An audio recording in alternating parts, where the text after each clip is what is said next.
80 anyos na lalaki mula sa Vietnam, mahigit 60 taon nang hindi natutulog.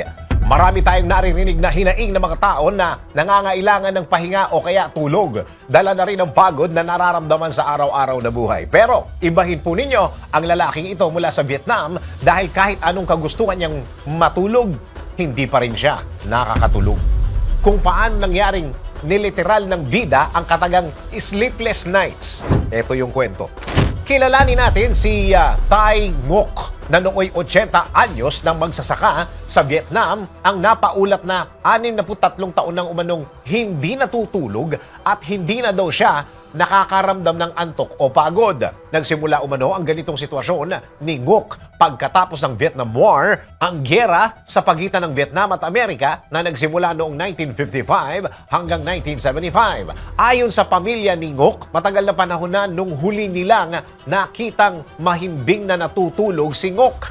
Kahit anong pilit umanong matulog ni Ngoc ay hindi niya nagagawa. Kaya ginagawa na lang niyang abala ang kanyang sarili sa pamamagitan ng pagsasaka at paggawa ng Vietnamese rice wine. At kung minsan, nakakatulog daw ng 1 hanggang 2 oras si Ngoc kung iinom siya ng mahigit 1 litrong rice wine. Ayon kay Ngoc, nakakatulog pa raw siya kahit may gera na nangyayari sa kanyang bansa. Pero bigla na lang daw siyang nahirapang makatulog noong 1962. Labis na ikinaalarma ng asawa ni Ngoc ang kanyang sitwasyon. Pero kalaunan ay tila normal na raw sa kanila na hindi natutulog si Ngoc.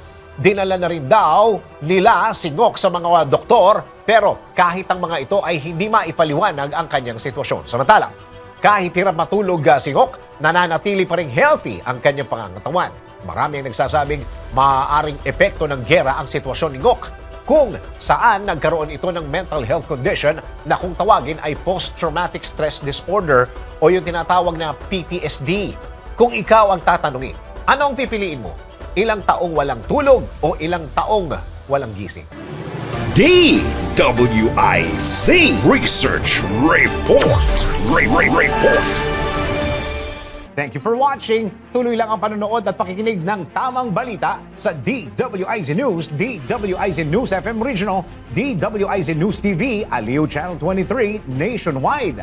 Mag-follow, like, subscribe at i-share ang aming mga social media accounts.